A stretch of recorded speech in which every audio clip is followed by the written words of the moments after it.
सर्द शामों में दरीचा आधा खुला रह जाएगा।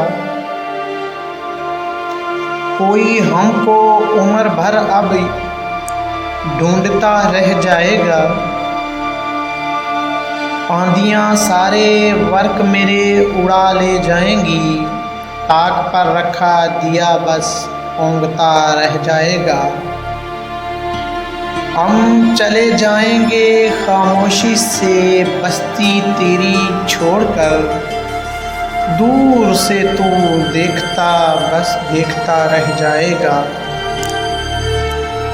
भूल जाएंगी नई नस्लें हमारी शायरी अब्बास। बस किताबों में हमारा तज़किरा रह जाएगा।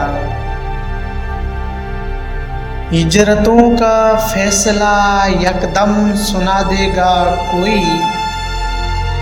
सबका सब सामा यूं ही घर पड़ा रह जाएगा। फर्क कोई भी नहीं पड़ना हमारे कूच से।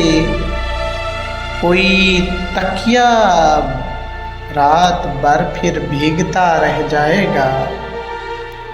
हम हिलाकर हाथ कश्ती से, हम हिलाकर हाथ कश्ती से कहेंगे अलविदा। और किनारे पर कोई पहचानता रह जाएगा।